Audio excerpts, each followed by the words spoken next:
Good evening, everyone.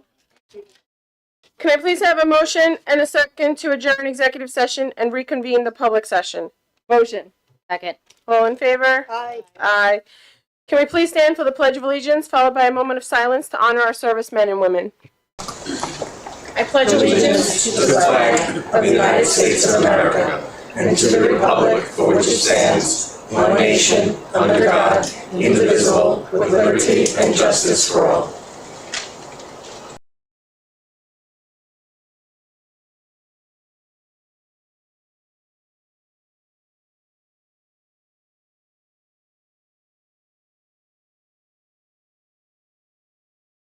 Thank you. Will the district clerk please call the roll?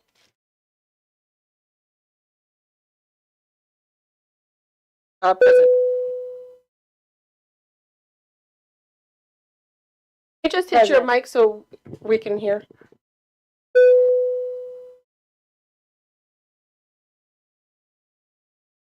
Jaclyn Lorenzo, Present. Jaclyn Napolitano Ferno, Melissa Torregrossa, Present. Dr. Joseph T. Centimore, Superintendent, Present.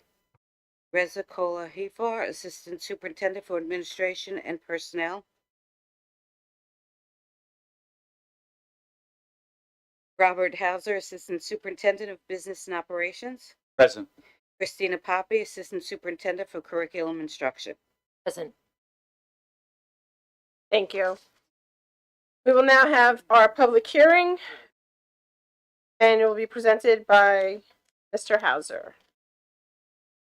Thank you, and thank you for this opportunity to present the 2025-26 final proposed budget. I just want to highlight to everyone in the audience, there were two documents I left on the chair. One is a copy of the actual presentation, and then the other document I left was, it's called the notebook, the budget newsletter. So those two documents are out there. And for the board and Dr. Centimore and Cabinet, you've also received both of those documents. Okay, moving forward. Isn't that? From the beginning, see, top left. Oh, sorry. Okay.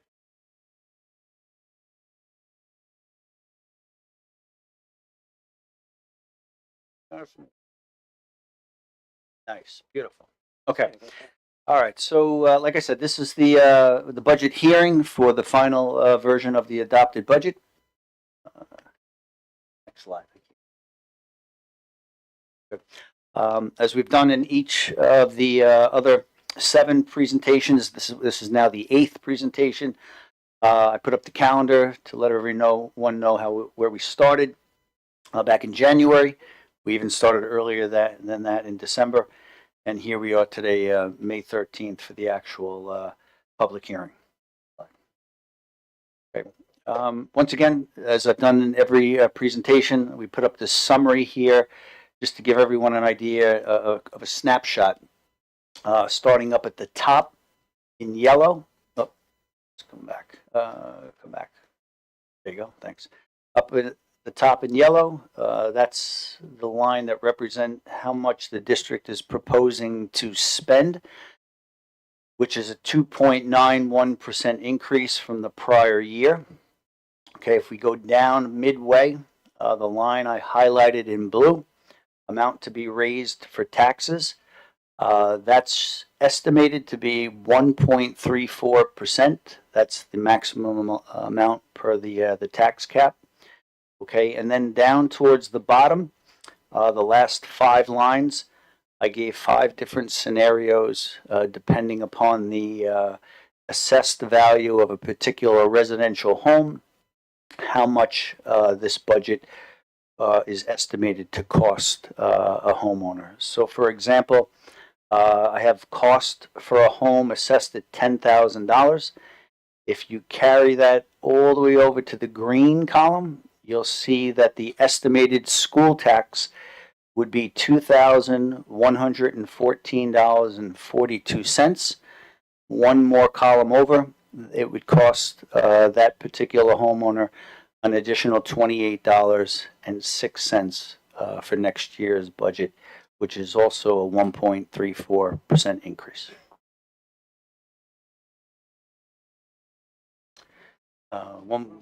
There you go, good.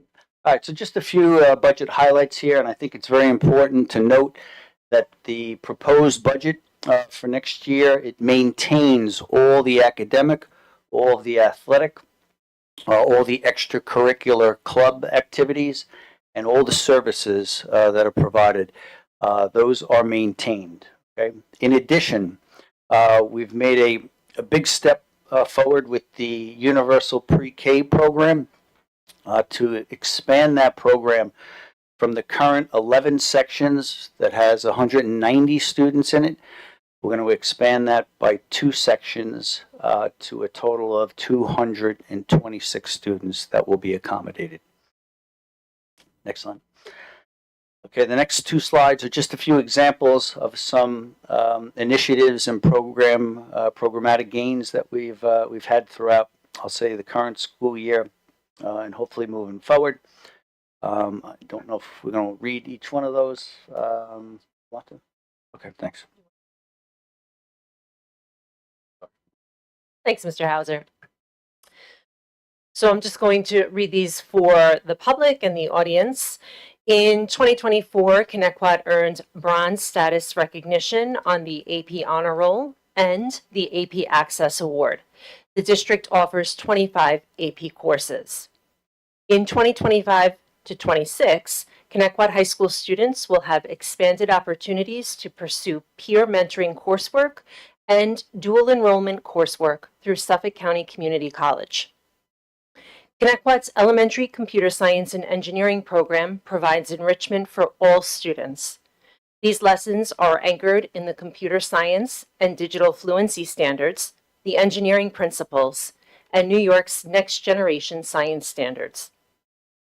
At the elementary level, Connecticut has implemented special education programming to meet the needs of students with autism and unique learning styles to promote independence and engagement. Teachers participated in on-site training designed to hone instructional delivery in integrated classroom settings. Next slide. Should we ask a question now about that or wait till the end? Do you want to? You can ask now. Well, That's fine. I'm just curious about the dual enrollment coursework through Suffolk Community College. Sure. I know that we already have dual enrollment classes with St. John's, Suffolk Community, LIU, and Farmingdale. Are there any others, or is this something going to be new? Because I know we already do have something along that lines. We do. So we currently run courses through Suffolk County Community College's Beacon program. You may have heard it referred to that way.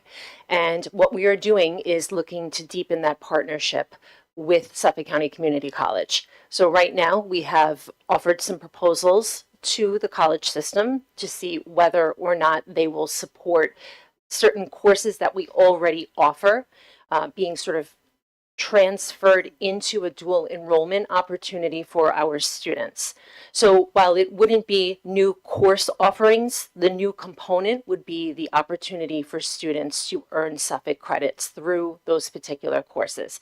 And we're waiting to hear back from Suffolk County Community College. I do anticipate that shortly. I was just advised that we would receive word of some sort within the next few weeks. That's great. Wonderful. Thank you. Yeah, I just want to add to that. That is great, and I really appreciate you guys looking into that and doing that. Thank you. Thank you. We're looking forward to continuing and deepening that partnership. Okay, moving on.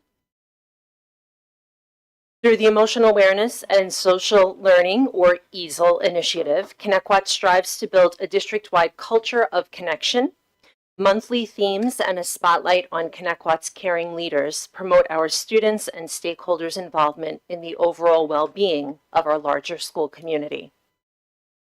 Connecticut's athletes earned top honors at local, state, and national levels of competition, including multiple league and county championships.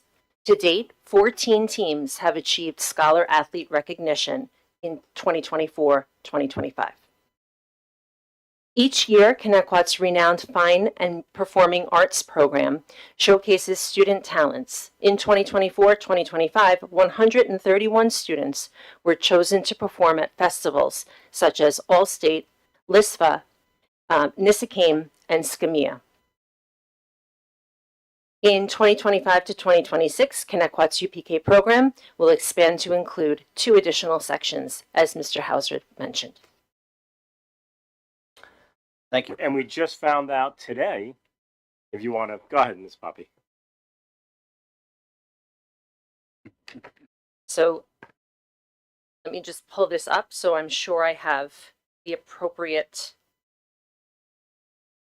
statement here.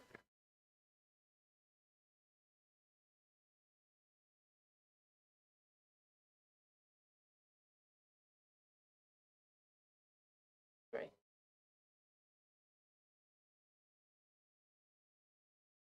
It's not a gong, it's a good. So hot off the press, earlier today, Mr. Malafronte, who is our Director of Fine and Performing Arts, has shared that he is proud to announce that Connecticut has been recognized as one of the best communities for music education by the NAM Foundation. We're grateful for the amazing support from, of course, our Board of Education, our educators, our administrators, students, parents, and families who value the arts, and sending the board and the community a giant thank you. Thank you very much.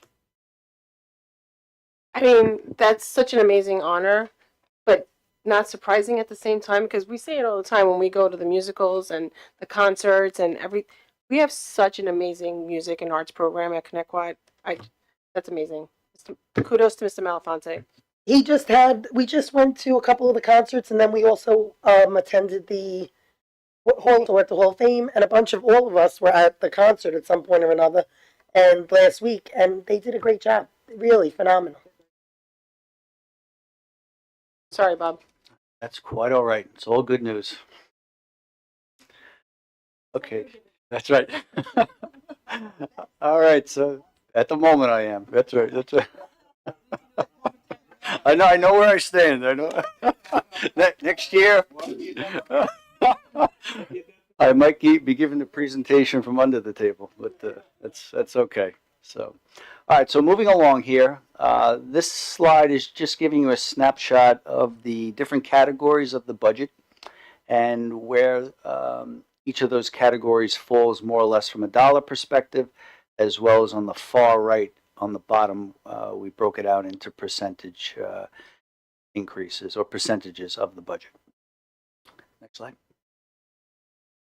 And I've already spoken briefly about this, but just so we can make it clear.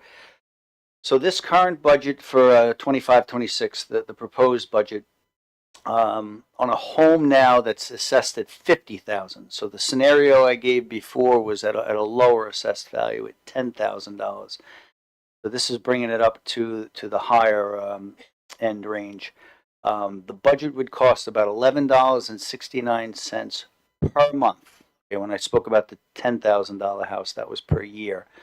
But on a home that's assessed at $50,000, we're talking $11.69 per month. On the bottom of this screen, once again, I just gave the 3 scenarios: 10,000, 30,000, and 50,000, and those are the annual increases. Okay, so once again, 10,000 be about $28.06, and so on up with the assessed values. Next slide. Okay, we're required to present what's called a contingency budget. This has taken on a little different meaning once the tax cap was instituted. So for the most part here with a contingency budget, if this budget were not approved by the community, we would have to go back to what's called a zero levy. We would not be allowed to collect any more money from the taxpayers than we are collecting this current year. So the good news is, since the budget increase was only 2.91%, and the levy increase is even smaller at 1.34. If you look at the number that I circled here on the far right under the contingency budget column, that number of $227 million is around, not quite, maybe $2 million shy of the actual proposed budget. So if the proposed budget were not to be approved and we had to go to a contingency budget, we would have to sit down and look at about $2 million in expenses that would have to be cut. Okay. Next slide, please. All right, so when the vote happens, what is that, May 20th is the vote date? May 20th? Next Tuesday. Yep, thank you. There will be one proposition on the ballot, okay, and that is to approve the school budget, which is at 1.34% tax increase, and that is under or at the tax cap. Next slide. Okay, and this is just a recap for the budget to vote next Tuesday, 8 a.m. to 9 p.m. at the high school and the two middle schools. That's it. Can you just talk a little about the state aid that was just finalized and the additional monies that was given to us? Sure. Yep. So the state should have had their budget approved by April 1st. It took all the way until this past Friday, May 9th. So higher mathematics, that's about 39 days longer than it should have. And that left us, as long as every other school district in New York State, in a bit of an awkward position because we didn't know our final state aid numbers. On Friday, when we got those state aid numbers and the governor signed the budget into the final budget, we realized an additional $184,000 in state aid. That was mainly due to one of the 12 components of state aid, which is BOCES aid. So as we use BOCES expenditures, we realize a percentage of those expenditures back in aid. So when the state finally updated our numbers, it was a net of about $184,000. So the last meeting that we had and we presented the budget, we had to show us taking some money out of the district's reserves and fund balance to balance the budget. Now that we got $184,000 coming back to us, we'll be able to put that money back into the reserves and into the fund balance. Thank you. You're welcome. That's great news. I have a question for you. What was the revenue this year from Prem? I know over the years, at least the last 4 or 5 years, we opted to rent out Prem and move the staffing to John Pearl, which has been a wonderful, it worked out wonderfully because now we have John Pearl housing our UPK, John Pearl housing our Prem staff, and now we are getting revenue from. Now, is that going into is it going to go back into fund balance, that revenue, or are we doing something with that?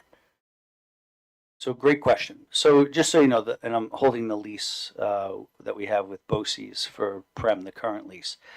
So the current lease is a 10-year lease, and it goes from July of 2022 all the way until June 30th of 2032.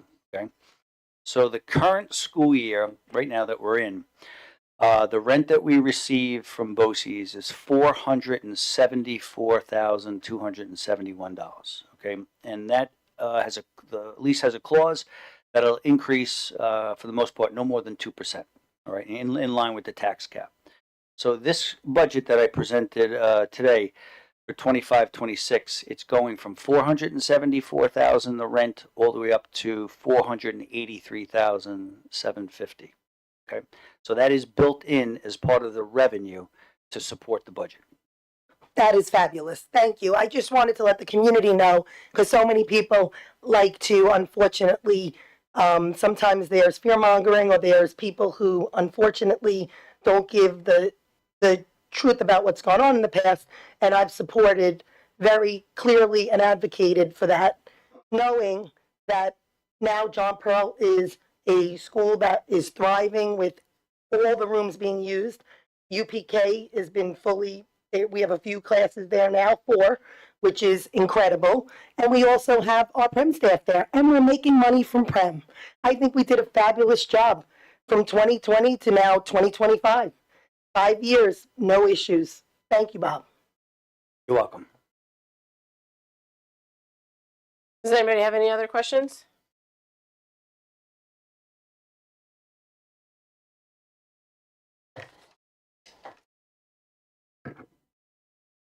I will now open the floor for public comment on the public hearing only. So if you have any questions on the public hearing, please raise your hand. Number 1.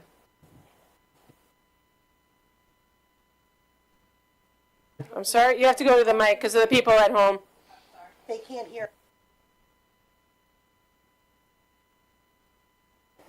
Just a quick one. Ms. Poppy, you had mentioned the Suffolk Community College dual enrollment. Can you just explain, is it a true dual enrollment where the students can graduate with an associate's degree, or are we just enhancing the dual enrollment classes that we currently have? We're enhancing the dual enrollment course offerings Okay. that we currently have. So we're not at that level. That's a long-term goal and a long-term idea that we would love to Do we have a support timeline and on that, embrace. or no? No, because we need to have the cooperation of Suffolk, right, in order to do that. And so this is laying some of that groundwork, that foundational groundwork, Okay. that's going to help us hopefully get to that point in the future. And we do have a partnership. I don't know that we mentioned Stony Brook University before. That's the 5th. I know we mentioned 5 different colleges and universities, Right. but Stony Brook is the 5th. I wasn't sure if that was actually That was said. it. Thank you so Okay. much. Is there a number 2? 3? All right. So we will now have an introduction of our Board of Education candidates. The candidates may introduce themselves to the Board of Education and may briefly provide a background on themselves. There will be no campaigning allowed at this introduction. We will go in alphabetical order, and we will start with Ms. Jaclyn Ferno.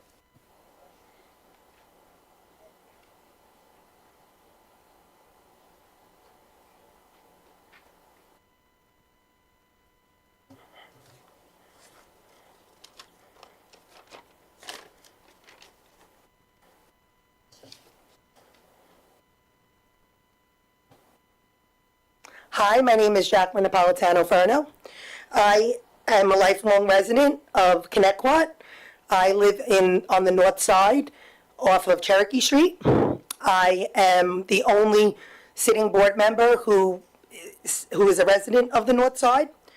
I am a 1996 alumni of Connecticut High School, mother of 2 Connecticut students, and a proud daughter of a Vietnam veteran.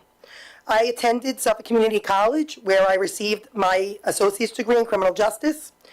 I then went to NYIT towards my BS in behavioral science, where I left to become a police officer in March of 2000. I have been a police officer for NYPD and then for Nassau County Village for 25 plus years. I have served with honor and distinction, and I have worked in many positions as the youth officer for NYPD. I worked as a SRO in Nassau County, a school resource officer, and a community affairs officer, where I work hand in hand with the community, the students, and their parents. Before I became, 6 years ago, I became a Board of Ed trustee. Before that, I was on the board. I decided to become a Board of Ed trustee because I was the Board of Ed liaison for multiple PTAs, for RMS and Cherokee. I enjoyed that position. I enjoyed coming to the board meetings and being involved. I also decided as a trustee that I was going to join a bunch of committees, and I did. I have participated in numerous committees for over a decade, such as Emergency Management Team, Drug and Alcohol Task Force, Mental Health Committee, Health and Safety Committee, Curriculum Committee, Anti-Bullying Committee, and so many others. When I worked as a youth officer, I was a post advisor for the police, for Boy Scouts of America, for the Police Explorers. We taught children 14 to 20, a youth program that's designated to introduce young people to law enforcement and to their careers. I led the DEFY program in NYPD for 7 years. It's the Drug Education for Youth program. As a Board of Ed member, I have attended so many professional development classes that I actually received an award tonight. I received the Board Excellent Award for recognition conferring more than 150 points for ongoing association, professional development, or in accepting additional leadership roles. I was very proud of this, and it came at a perfect time. Thank you, NISMA. Thank you, Ms. Napolitano. Hold on, I got 41 more Okay. seconds. One more thing. I just wanted to say that I want to thank everybody for the gift of being able to advocate for 6 years. I've enjoyed being on the school board. I've enjoyed everything that we've brought forward, and I would look forward to having people consider voting on May 20th, and hopefully keep on moving forward. Thank you, Ms. Napolitano Ferno. Ms. Sarah Parisi.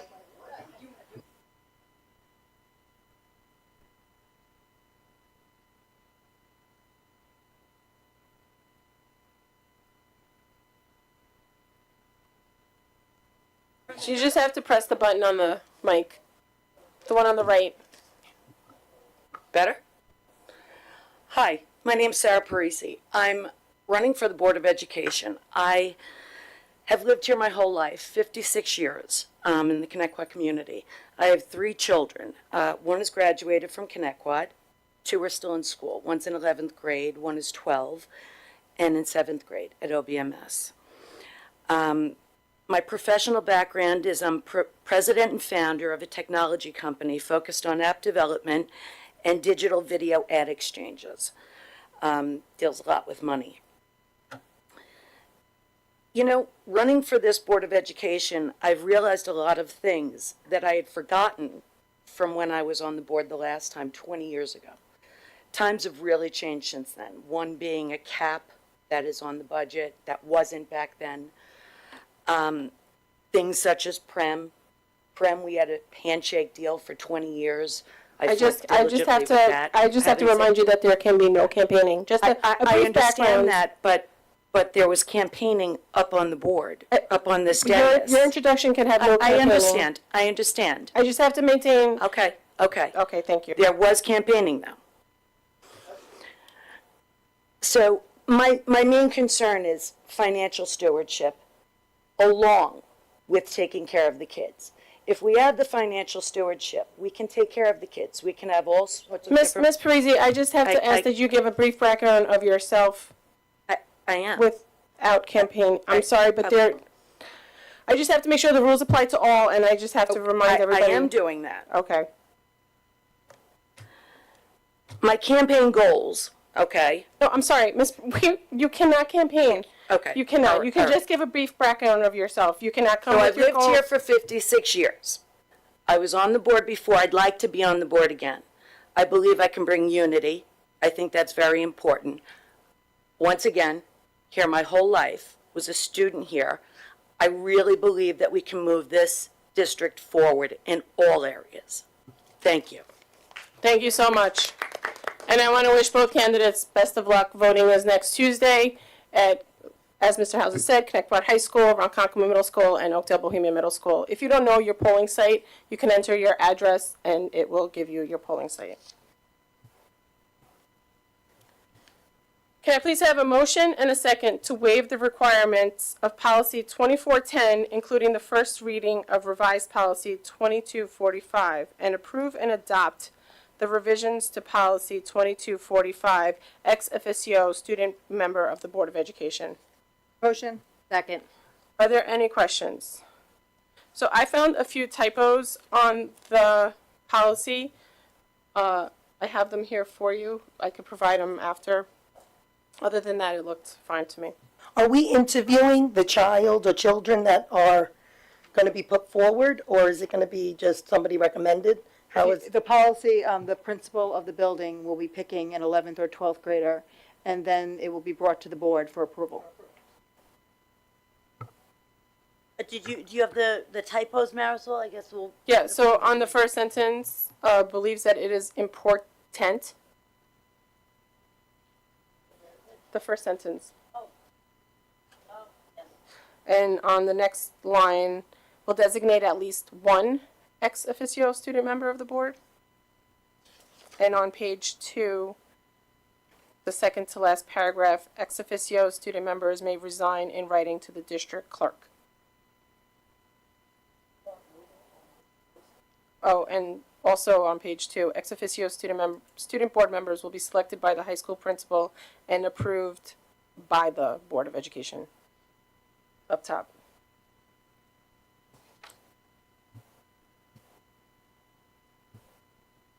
All in favor? Aye. Aye. Motion carries. Can I please have a motion and a second to approve policy 8113, extreme heat condition days, first reading and according to policy 2410? Motion. Second. All in favor? Aye. Aye. Can I please have a motion and a second to adopt the proposed 2025-2026 property tax report card as submitted by the April 22, 2025 Board of Education meeting? Motion. Second. Any questions? All in favor? Aye. Aye. Can I please have a motion and a second to approve the instructional and non-instructional personnel listings as submitted? Motion. Second. All in favor? Aye. Aye. Can I please have a motion and a second to approve the consent agenda items 2 through 19 as submitted? Motion. Second. Any questions? All in favor? Aye. Aye. Can I please have a motion and a second to adjourn the meeting? Motion. Second. All in favor? Aye. Aye.